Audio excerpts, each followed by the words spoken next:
गुरुर्ब्रह्मा गुरुर्विष्णु गुरुर्देवो महेश्वरः गुरु साक्षात् परब्रह्म तस्मै श्री गुरुवे नमः। अखंडमंडलाकारं व्याप्तं येन चराचरं तत्पदं दर्शितं येन तस्मै श्री गुरुवे नमः।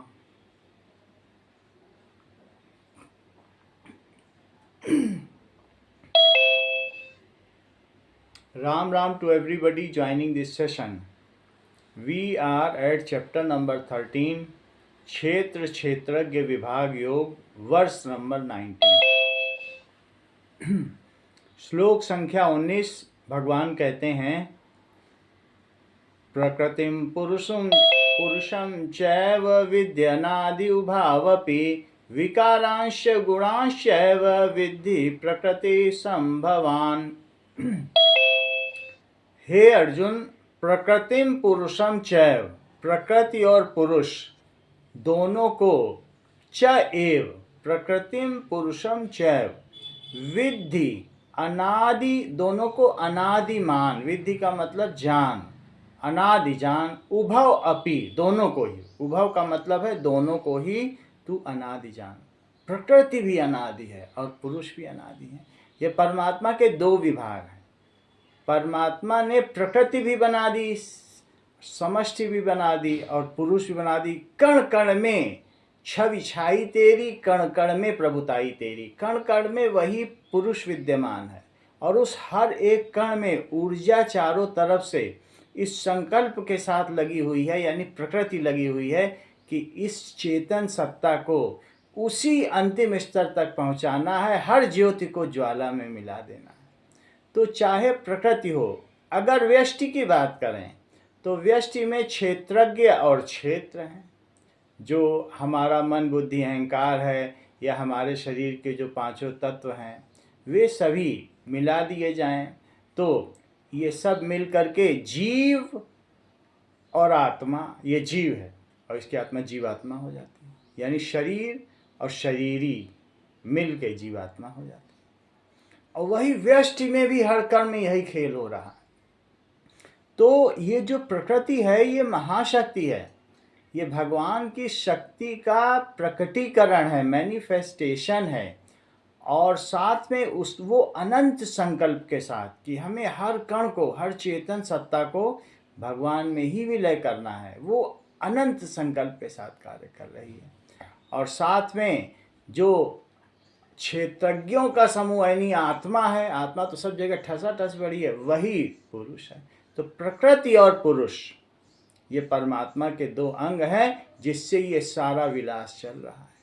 प्रकृतिम पुरुषम चैव पुरुषम चैव विद्यनादि उभावपि विकारांश गुणांश्चैव विद्धि प्रकृति संभवान। विकारांश गुणांश्चैव, जितने भी विकार हैं और जितने भी गुण हैं वे सब प्रकृति से उत्पन्न होते हैं। प्रकृति से विकार प्रकृति का कार्य है। प्रकृति में तीन गुण हैं। तीन गुण है, रजोगुण, तमोगुण, सतोगुण। तो प्रकृति के आरंभ में ये तीनों साम्य अवस्था में थे, इक्विलिब्रियम स्टेट में थे, सामंजस्य में थे, समान रूप से विद्यमान थे। लेकिन इनमें विक्षेप उत्पन्न होता है, संघर्षण उत्पन्न होता है और उस संघर्षण की वजह से इनमें एक असंतुलन पैदा हो जाता है, साम्य अवस्था बिगड़ जाती है, कोई गुण ज़्यादा कोई गुण कम। इससे महद बुद्धि उत्पन्न होती है। महद बुद्धि फिर क्या करती है? महद बुद्धि भी एक महद तत्व बोलिए या महद बुद्धि, उसका फिर जब महद बुद्धि उत्पन्न होती है तो पंच महाभूत उत्पन्न होते हैं। सबसे पहले गुण होते हैं जिसको मूल प्रकृति कहते हैं। तीनों गुणों को मूल प्रकृति कहते हैं। और फिर उस महद बुद्धि है, जब इनमें विक्षेप उत्पन्न हो गया तो अलग अलग जो चेतन सत्ताएं हैं वो अलग अलग गुणों को प्रिफर करती हैं। ये गुण मेरा है, कोई सतोगुण पे जाता है, कोई तमोगुण पे जाता है, कोई रजोगुण पे जाता है। इस प्रकार से प्रकृति अपना काम कर रही है। प्रकृति में कार्य उत्पन्न होते ही रहते हैं। प्रकृति में कार्य उत्पन्न होते रहते हैं। प्रकृति स्वाभाविक है, प्रकृति से कभी गलती नहीं होती है। प्रकृति में घास जैसे उत्पन्न हो गई, कार्य उत्पन्न हो गया। तो अब उसके बाद क्या होता है कि हमारे शरीर में कुछ बहिकरण है और कुछ अंतःकरण है। जो हमारी 5 ज्ञानेंद्रियां हैं वो बहिकरण है, और 5 कर्मेंद्रियां भी बहिकरण है।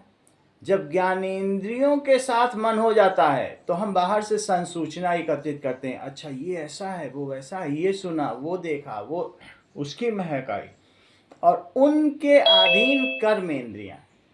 जब हम कुछ देखते हैं तो फिर उस मन में सूचनाएं एकत्रित होती हैं, फिर बुद्धि उनका विवेचन करती है कि ये सही है, ये गलत है। तो शरीर के अंदर भी बुद्धि है, महद बुद्धि तो एक महासंकल्प है, उसी का एक अंश हमारे शरीर में बुद्धि है। तो ये सही है या गलत है, और फिर उसके बाद जो अहंकार है कहता है सही हो या गलत हो, जो मेरे स्वार्थ का होगा। जब हमारा क्षेत्रज्ञ, जब आत्मा शरीर से संबंध जोड़ लेती है तो उसके बाद अपने स्वार्थ के लिए वो किसी एक का चुनाव करती है। फिर वो सही गलत नहीं देखती है, जो उसके अनुकूल होता है, जो उसका हित करने वाला होता है, हित साधने वाला होता है, उसका चुनाव करती है। मन सूचनाएं एकत्रित करता है। मन जिस इंद्रिय के साथ हो जाएगा, चाहे वो आंखों के साथ मन लग जाए तो फिर सिनेमा देखने लग जाएगा, कान के साथ लग जाए तो सुनने लग जाएगा, गीत सुनने लग जाएगा, जिह्वा के साथ लग जाए तो सिर्फ टेस्ट ही पे ध्यान रहेगा।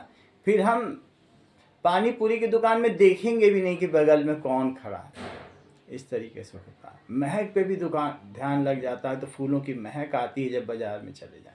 तो ऐसे में मन सूचनाएं एकत्रित करता है, फिर मस्तिष्क को देता है। मस्तिष्क में बुद्धि है, बुद्धि उसमें सही गलत का विवेचन करती है, लेकिन अंतिम निर्णय तो जो अहंकार है उसे लेना पड़ता है कि इसका चुनाव करना है। फिर वो वहां से निर्देश देता है कर्मेंद्रियों को, ठीक है ये घास बढ़ गई है, ये शोभित नहीं हो रही हमारे घर के बाउंड्री में या बैकयार्ड में, इसको काट दो। तो जो भी कार्य है वो प्रकृति का है, लेकिन किए वो करण से जाते हैं। कर्ता ने कर्म को करण से, अब ये कर्ता होना भी बड़ी बात है। यहाँ पर जब शरीर के साथ संबंध स्थापित कर लेता है, जब क्षेत्रज्ञ क्षेत्र के साथ संबंध स्थापित कर लेता है, इसको मैं मान लेता है कि ये मेरा शरीर है और मुझे ये करना है। प्रकृति में जो विक्षेप हो रहा है, जो परिवर्तन हो रहा है, प्रकृति नित्य परिवर्तनशील है, तो वो सोचता है कि नहीं, ये हमें अपने अनुकूल बनाए रखने के लिए परिवर्तन को वो रोकना चाहता है। जो है उसे रखना चाहता है, जो नहीं है उसे प्राप्त करना चाहता है। तो ऐसे में जब क्षेत्रज्ञ सोचता है नहीं मैं अब इस शरीर से इसे करूंगा, तो करण से कार्य किए जाते हैं। कार्य करण कर्तव्यम प्रकृतिर हेतु उच्यते, अगला श्लोक है। तो अब करण से आंखों से देखा गया और हाथों से घास काटी गई। तो हम जब हाथों से घास काटते हैं, वास्तव में ये जो 5 ज्ञानेंद्रियां हैं, 5 कर्मेंद्रियां हैं, जो हस्त पाणि उपस्थ गुदा और वाणी, ये 5 कर्मेंद्रियां हो गई, ये सभी प्रकृति हैं। यहाँ तक कि मन बुद्धि और अहंकार भी प्रकृति ही है। अगर जीवात्मा इस शरीर के साथ संबंध स्थापित ना करे तो भी शरीर की रक्षा हो जाएगी, क्योंकि इस शरीर में अहम तत्व है, वो इसको बचा ले जाएगा जब इस पर शेर हमला करेगा या किसी तरीके का खतरा होगा। लेकिन आत्मा विशेष रूप से संबंध स्थापित करती है और संकल्प ले लेती है, कामना ले लेती है कि हमें इस शरीर से अब क्षणिक जो तत्क्षण आनंद मिल जाए। प्रकृति तो तत्क्षण आनंद देती है, तुरंत का तुरंत तुम संबंध स्थापित करो, उसी समय जिह्वा का आनंद, रसों का आनंद, इसी तरह से देखने का आनंद, सुनने का आनंद, जो भी है शरीर के स्पर्श का आनंद तुरंत का तुरंत दे देती है। तो जब जीवात्मा शरीर के साथ संबंध स्थापित कर लेती है तो कार्य करण कर्तव्यम, अगला श्लोक इसमें बताया गया है कि विकारांश गुणांश्चैव विद्धि प्रकृति संभवान। तू विकारों को, हे अर्जुन, तू विकारों को और गुणों को प्रकृति से उत्पन्न हुआ जान। प्रकृति विद्धि जान संभवान। ये सभी जो विकार हैं, विकार क्या हैं? विकार तमोगुण, रजोगुण और सतोगुण का असंतुलित होना ही विकार है। विकृति, विकृति का मतलब है जो परिवर्तनशील है वो ही विकार है। तो जिससे कुछ उत्पन्न हो जाए वो विकार है। जैसे दूध लिया, अब दूध से झाग उत्पन्न हो गया, वो फेना, तो वो विकार है। तो प्रकृति में परिवर्तन होगा। क्यों परिवर्तन होगा? क्योंकि प्रकृति अपने महान संकल्प को साथ लेके चल रही है कि हमको इस चेतन सत्ता को आगे बढ़ाए लिए जाना है। इसको आध्यात्मिक विकास का अनंत पथिक बनाना है और इसे सब प्रकार से मल से दूर करके शुद्ध चेतन सत्ता के रूप में भगवान को सौंपना है। एक स्तर तक वो काम करती है, लेकिन मनुष्य शरीर में आने पे और थोड़ी सी और सजगता जागने पर, जब हमारे अंदर धीरे धीरे अन्नमय कोश, प्राणमय कोश और मनोमय कोश से भी ऊपर जब विवेकनी बुद्धि जागृत होती है, जब अब विज्ञानमय कोश, सिक्स्थ सेंस जागृत होने लगता है, तो ऐसी स्थिति में धीरे धीरे फिर प्रकृति बहुत कुछ मनुष्य पे ही छोड़ देती है कि अब तू अपने विवेक से, अपनी भक्ति से, इन सब चीज़ों से संबंध, अपनी ग्रंथि को खोल ले। एक स्थिति तक जो बल्बियोनिक बैलून है, जो बच्चे के माँ के पेट में बच्चे की झिल्ली है, वो उसका पोषण करती है, लेकिन बाद में वही बच्चा उस झिल्ली को फोड़ के माँ के गर्भ से बाहर आ जाता है, उसको उसकी ज़रूरत नहीं पड़ती है, फिर वो बाधक हो जाती है। तो जब हम अध्यात्म के स्तर पर पहुँच जाते हैं तो ऐसी स्थिति में हमें मानना होता है कि ये कार्य भी प्रकृति का है जो हो रहा है परिवर्तन। और करण का मतलब आँख, कान, नाक, ज्ञानेंद्रियाँ, और साथ ही साथ ये हमारी जो कर्म इंद्रियां हैं, और इसके साथ ये सभी बहिकरण हैं, बाहरी काम करते हैं। और अंतःकरण 3 है, मन, बुद्धि, अहंकार। तो 10 बहिकरण। बहिकरण कौन कौन से हैं? 5 ज्ञानेंद्रियां और 5 कर्मेंद्रियां। ये बाहर प्रकृति में विक्षेप करना चाहती हैं, कुछ कार्य करना चाहती हैं, परिवर्तन। और अंतःकरण का मतलब मन, बुद्धि, अहंकार। इनमें विशेष योग्यता होती है। अगर इनकी ऊर्जाओं को संचित कर दिया जाए तो जो लय योग होता है, लय योग में यही होता है, इनकी ऊर्जाओं को संचित करके आत्मा की ओर किया जाता है और ध्यान लगाया जाता है एकाग्रता के साथ। लय योग, हठ योग, सांख्य योग, कर्म योग, ज्ञान योग, बहुत सारे योग हैं, उनमें एक लय योग भी है। तो हमारे शरीर में 13 करण हैं। करण वो होता है जिससे कार्य किया जाए, जिस माध्यम से कार्य किया जाए। तो ज्ञानेंद्रियों से भी काम किया जाता है, कर्मेंद्रियों से भी काम किया जाता है, और मन, बुद्धि, अहंकार अंतिम निर्णय लेने वाले होते हैं। और कभी कभी बुद्धि ये क्लेम करती है मैंने अपनी बुद्धि से काम किया, अहम कहता है देखो मैंने किया तो मैंने पाया, ऐसा। जबकि यहाँ तक अहंकार तक के सभी तत्व ये समष्टि के ही हिस्से हैं, महाशक्ति के ही हिस्से हैं, प्रकृति के ही हिस्से हैं। यहाँ तक चेतन सत्ता का कोई दखल नहीं है। चेतन और साथ में ये जो जड़ है, जड़ प्रकृति और चेतन, ये विजातीय तत्व हैं, इनमें कोई संबंध हो भी नहीं सकता। जैसे कि छाछ में से मक्खन निकल जाए तो मक्खन को छाछ के ऊपर डाल भी दिया जाए तो वो छाछ में मिलेगा नहीं। तो अगर ये ग्रंथि खुल जाती है तो व्यक्ति फिर इस माया के बंधन में नहीं आता, माया के भुलावे में नहीं आता है कि नहीं मैं ही प्रकृति हूँ, मैं ही शरीर हूँ।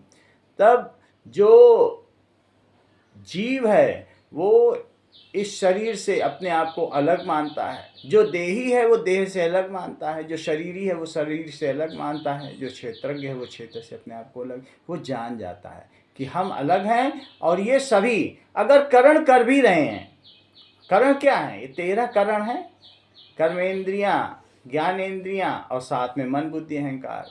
वो जानता है ये प्रकृति में ही बरत रही है, गुणा गुणेश वर्तन्ते। इसमें हमारी चेतन सत्ता निर्लेप है, इसका कोई काम नहीं है, न इससे लेना देना है। वो क्लेम नहीं करता कि मैंने किया, बस हो रहा है। प्रकृति अपनी सुरक्षा के लिए जितने भी व्यक्तित्व हैं, जितने भी जीव हैं, उनको जीवित रखने के लिए, पेड़ खुद जीवित रहता है। पेड़ में कहाँ अहंकार का ऐसा भाव है, ये अभी सोया हुआ भाव है। लेकिन अगर पेड़ की जड़ है एक तरफ और पानी की पाइपलाइन सड़क के दूसरी तरफ है तो जड़ जाएगी और पाइपलाइन पे लिपट के उसको फोड़ देगी, जिससे कि उसका जीवन चल सके।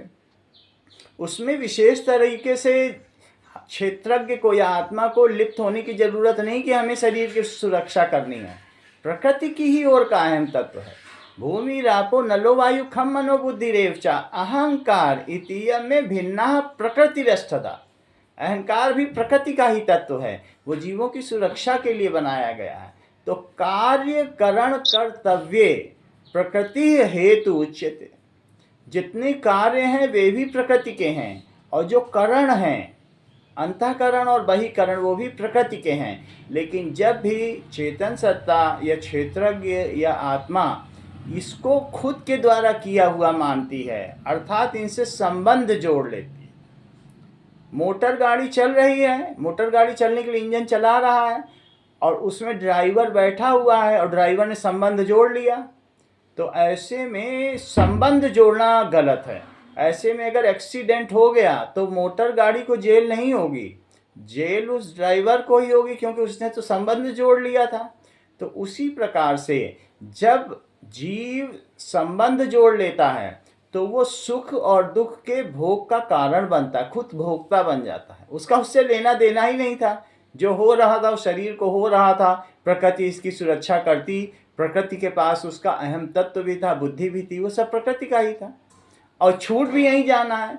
ऐसा थोड़ी ना है कि जब शरीर को जलाया जाएगा तो बुद्धि ऊपर चली जाएगी, नया शरीर मिलेगा उसमें नई बुद्धि आएगी, नए अहम तत्व आएंगे, नई प्रकृति होगी। तो ये सब प्रकृति के कार्य हैं। तो कार्य भी प्रकृति का है, और जिसके द्वारा किया जा रहा है करण, कर्ता ने कर्म को किया। कर्म व्यक्ति अपना मान लेता है कि नहीं अब तो ये मेरा कर्म है, अरे कार्य हो रहा है, प्रकृति नैसर्गिक रूप से स्वाभाविक रूप से कार्य कर रही है। जब हम संकल्प धारण करते हैं, कामना धारण करते हैं, नहीं नहीं हमें तो घर को सुंदर रखना है, चारों तरफ की घास को हटाना है, ये करना है, ये, तो अब उस कर्ता मान लेता है खुद को कि मैं करता हूँ और ये जो प्रकृति में हो रहा है ये सब कर्म है मेरे, मैं तो डेली बहुत बिजी रहता हूँ या रहती हूँ, ये भी करना है वो भी करना है। तो जो मैं पना मान लेता है, संबंध मान लेता है इस व्यष्टि के साथ, इस शरीर के साथ, उसके लिए बहुत सारे कार्य हैं। उसमें कामना उत्पन्न होती है, कामना से संकल्प उत्पन्न होते हैं, और संकल्प को पूरा करने के लिए वो इस करण से, इस शरीर से वो कार्य करता है। अगर कार्य की निष्पत्ति हो जाती है, कार्य पूरा हो जाता है, तो वो सुख प्राप्त करता है, और कार्य नहीं हो पाता है तो दुख प्राप्त करता है। वो बिना मतलब ही खुद को भोक्ता बना बैठता है। वो उस सुख और दुख का जो प्रकृति कर रही है दूसरे के मामले में पड़ के वो खुद ही भोक्ता बन जाता है। और फिर भोक्ता बना, मान लो ड्राइवर ने एक्सीडेंट कर दिया तो जेल तो ड्राइवर को ही होगी, गाड़ी को नहीं होगी। तो उसी प्रकार से यहाँ पर भगवान ने जो दूसरा श्लोक लिखा है, 19वां श्लोक लिखा है, उसमें बताया गया है, कहा गया है 20वें श्लोक में, कार्य करण कर्तव्य हेतु प्रकृति उच्यते।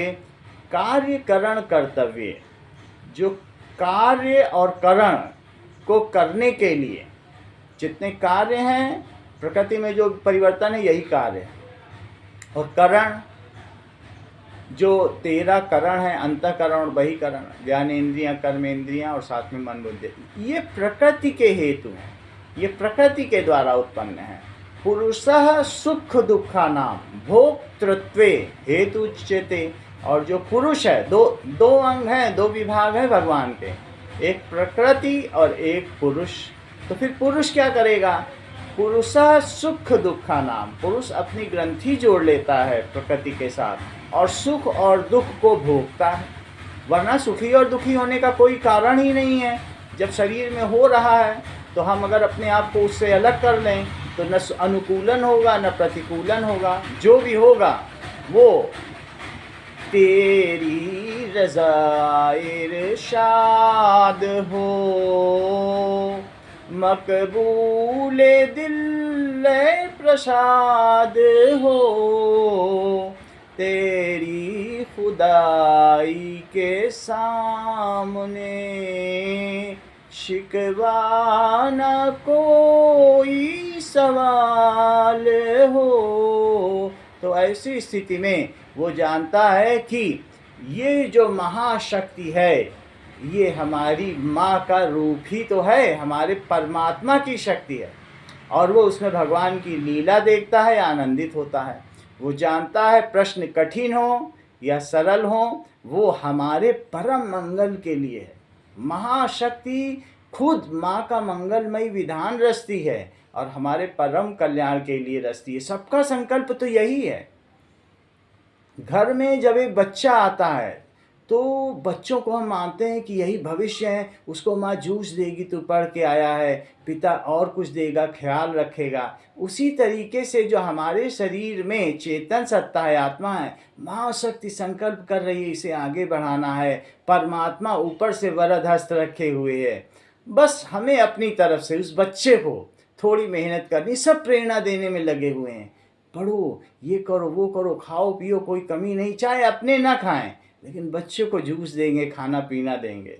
पेड़ अपना सबसे पोषक तत्व तो अपने फूल को देता है, अपने सबसे कोमल को, उसको सुगंध देगा, उसको नेक्टर देगा, अमृत देगा और उसमें सुवास देगा और साथ ही साथ उसमें शहद भी बना देता है।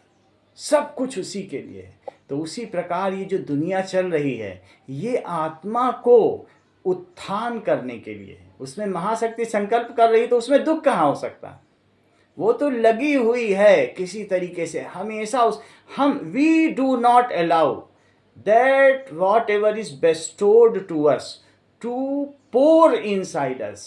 माँ की ओर से, प्रकृति की ओर से जो वरदानित है, वो सहस्त्रार्थ पर हाथ रखे हुए है कि मेरी ओर से मेरे संकल्प को स्वीकार कर, तुझको मैं लबालब भर दूंगी। तो हम लबरेज हो सकते हैं।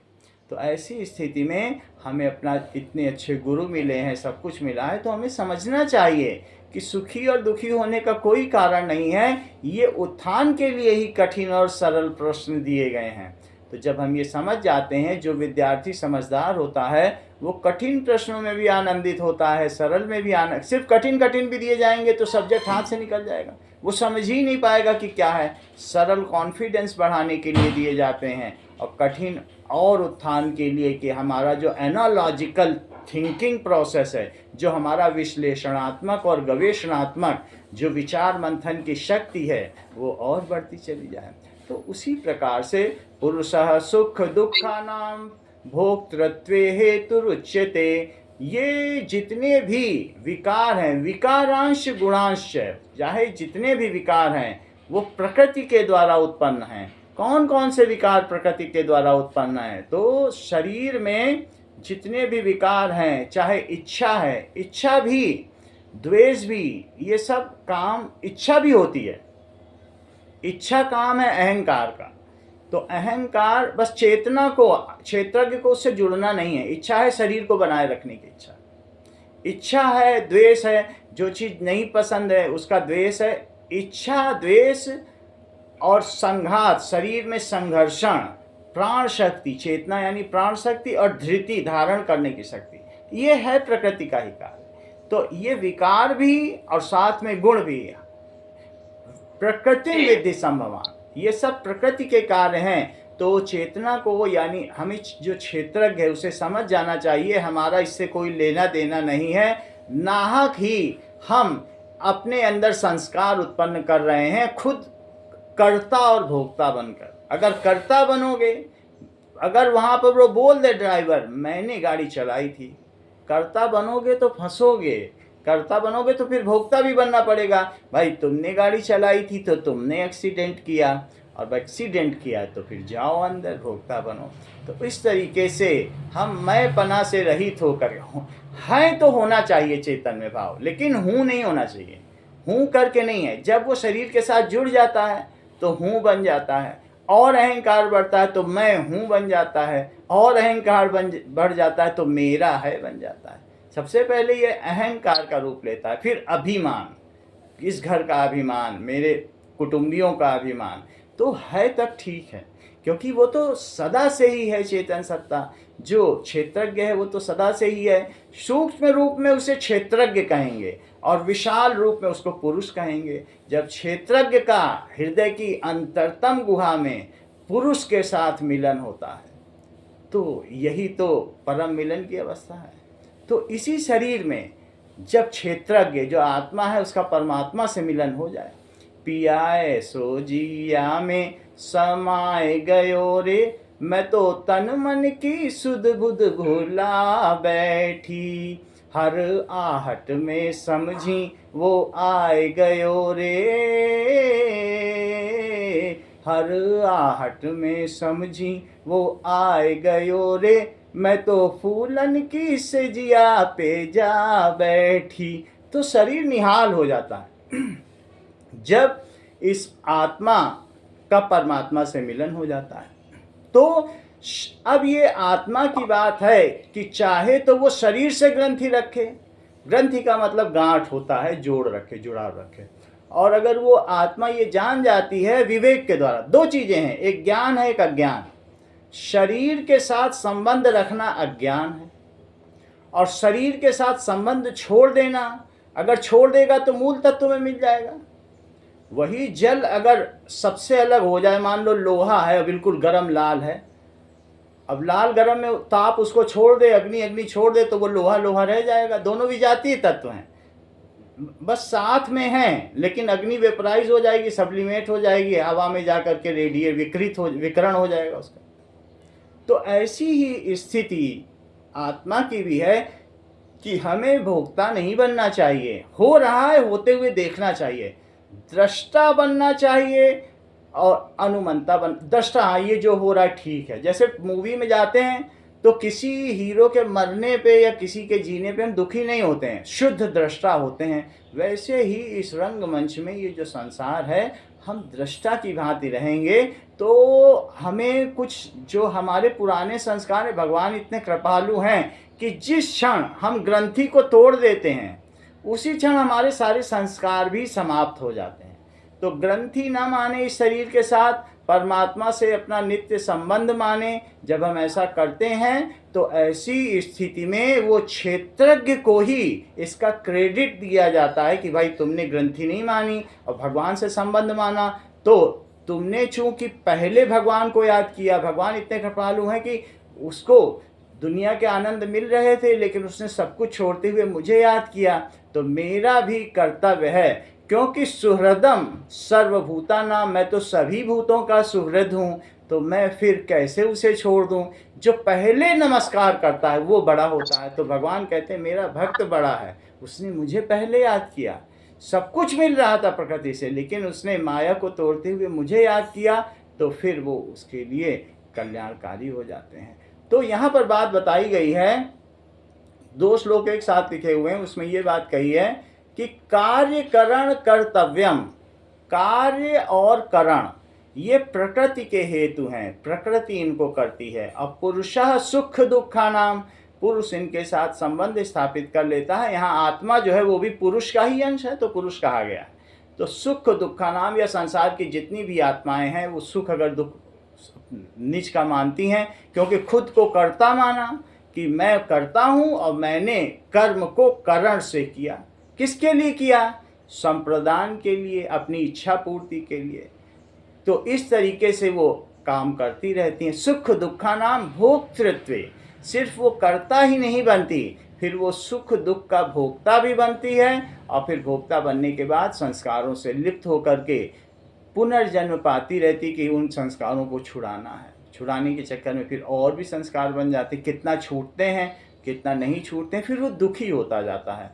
कर्ता तो तभी, जब कर्ता बनेगा तो फिर दुखी भी होगा, क्योंकि फिर उसे भोक्ता बनना पड़ेगा। और जिसमें अकर्तापन है, जो अकर्म कर रहा है, कर्म को होते हुए देख रहा है, तो अकर्म करना सबसे श्रेष्ठ कर्म है, कर्म को होते हुए देखना है, यही कर्म योग है। कर्मयोग का मतलब ही है कि कर्मयोग की साधना पर स्वामी जी ने भी चर्चा की है। कर्मयोग का मतलब है कि पूरी शक्ति से, पूरे मनोयोग से जो तुम्हारे स्वधर्म हैं उनको करते चले जाओ, और उसके लिए कुछ इच्छा ना हो कि हमने किया तो उसके बदले हमें मिले। चलना सिखाया हमने जिनको संभल संभल के, और मिलते हैं आज हमसे वो करवट बदल बदल के। तो ऐसा नहीं होना चाहिए कि हम किसी को एक गिलास पानी दें तो कागज़ में लिख लें डायरी में कि गिलास पानी दिया था और देखो आज ये ऐसे कर रहे हैं। भगवान की शक्ति के सहारे, प्रकृति के सहारे, शरीर के सहारे, जिसका कोई भरोसा नहीं है, आगम अपाइनो अनित्य है ये शरीर, उसके द्वारा कर्म हो रहा है तो होने दीजिए, आप आनंद लीजिए। तो ये सोचिए कि भगवान कर्म कर रहे हैं और आत्मा को, जो कि नित्य शुद्ध है ही, हमने गलती से ग्रंथि मान ली है, उसका उससे ग्रंथि छुड़ाने के लिए वो ऐसा कर रहे हैं। खुद को कर्ता नहीं मानना चाहिए।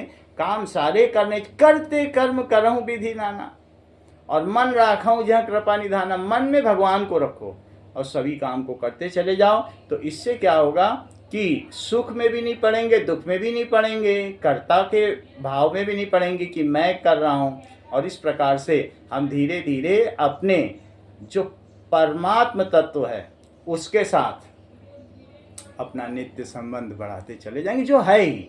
लेकिन भूलवश जो चेतन सत्ता है वो संबंधवान बैठी है। अब अगला श्लोक देखिए, 21वां श्लोक। पुरुषः प्रकृतिस्थो हि भुंक्ते प्रकृति जान गुणान, कारणम गुण संगोस्य सदसत्योनि जन्मसु। पुरुषः प्रकृतिस्थो ही, पुरुष जो प्रकृति में स्थित है, पुरुष प्रकृति में ही स्थित है। ये जो दो विभाग है भगवान के, प्रकृति और पुरुष, तो पुरुष प्रकृति में स्थित भी है और लिप्त भी है। स्थित है, प्रकृतिस्थो ही। तो पुरुष कोई एक नहीं है, जगह जगह कण कण में, अणो रणीयान महतो महीयान। कण कण में, एक परमाणु में, अणु के अंदर परमाणु है, उस परमाणु के भी अंदर इलेक्ट्रॉन, प्रोटॉन, न्यूट्रॉन है, उसके अंदर भी क्वार्क्स हैं, सब क्वार्क्स हैं, ग्लूऑन है, हम लोगों को मालूम भी नहीं, पता नहीं कितना अंदर तक है। और ब्रह्मांड के ऊपर भी ब्रह्मांड होगा, ना जाने कितने ब्रह्मांड होंगे, और किसी एक स्तर पर पूरा ब्रह्मांड एक अणु और परमाणु के समान ही होगा।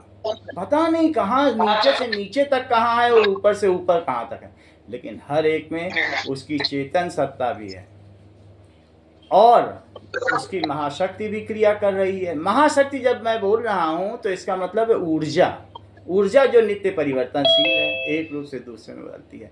पुरुषः प्रकृतिस्थो ही, पुरुष प्रकृति में जो स्थित है, भुंक्ते प्रकृति जान गुणान। अब जब वो कर्ता बना और सुख दुख को भोग रहा है तो वही भोगता है।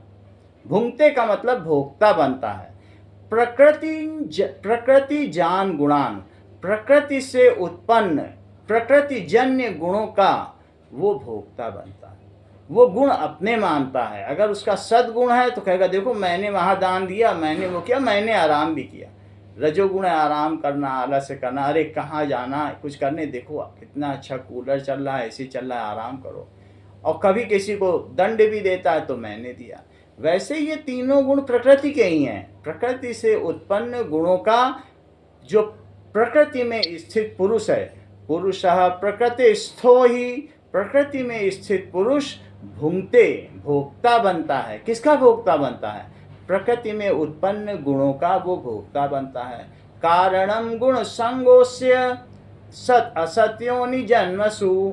कारणम गुण संगोस्य, और इस वजह से खुद ही सत असत योनि जन्मसु, जैसा वो सोचता है कि मैं ऊंचा कर्म कर रहा हूँ, मैं बहुत अच्छा हूँ, सद्गुण कर रहा हूँ या रजोगुण कर रहा हूँ या फिर तमोगुण कर रहा हूँ, अच्छे या बुरे कर्म कर रहा हूँ, जैसी फिर उसकी भावना होती जाती है वैसी उसकी वृत्ति होती जाती है, वैसा ही उसका चित्त होता जाता है।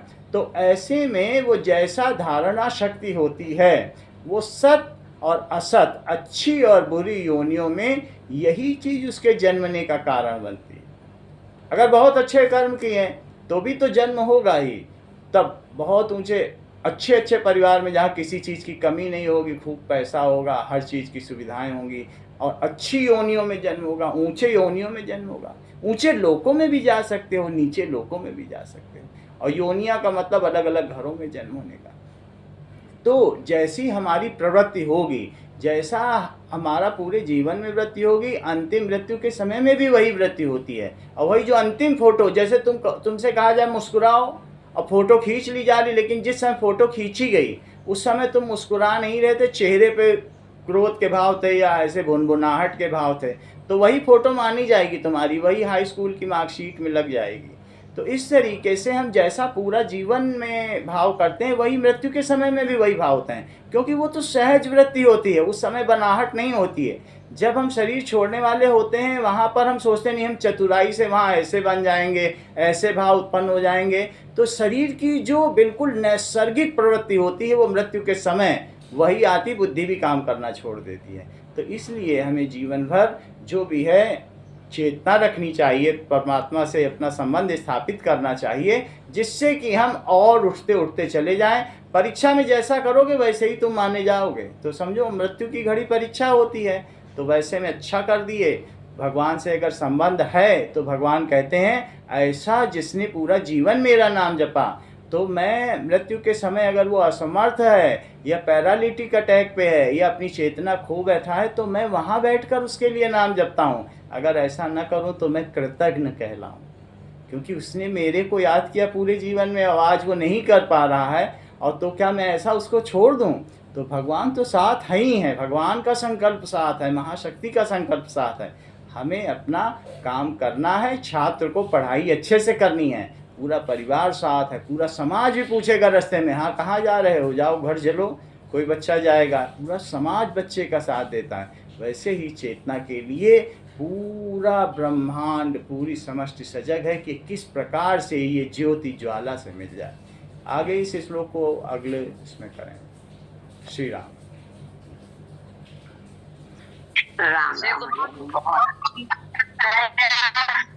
और कार्य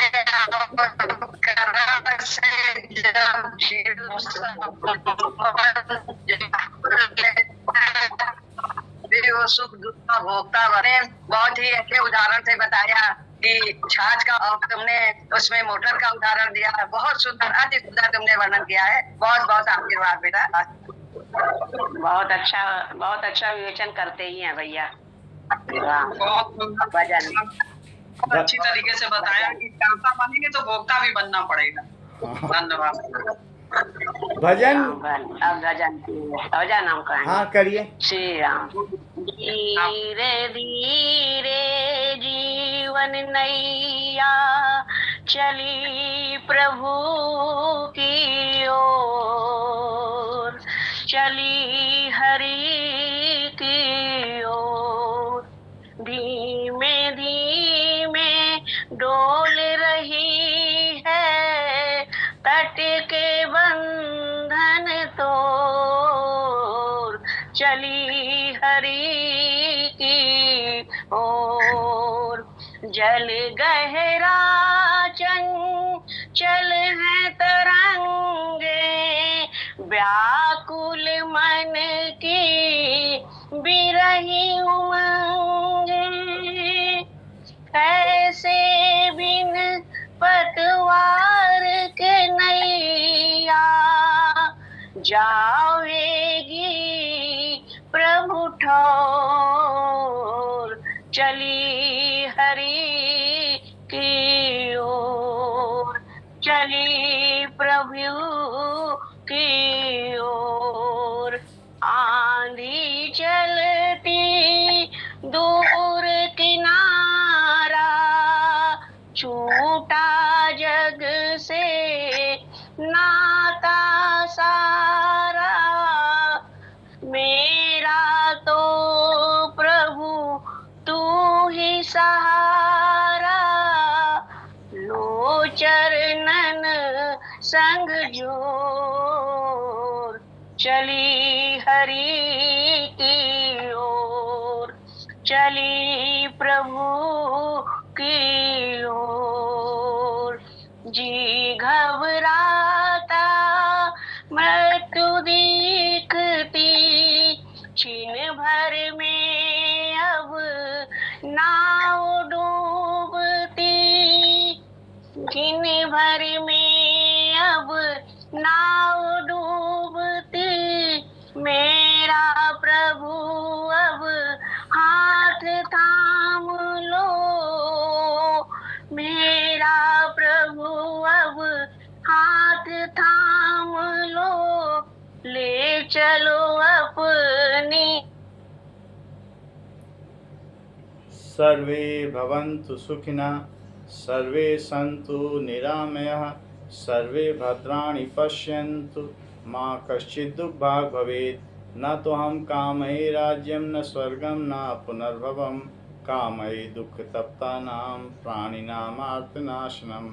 त्वदिष्टं भवतु गोविन्द, त्वदिष्टं भवतु गोविन्द, न तमदिष्टं पाहि मां रक्ष मां। तेरी इच्छा पूर्ण हो माँ, हम सब तेरी शरण में, अपने चरणों की भक्ति हो माँ। श्री राम।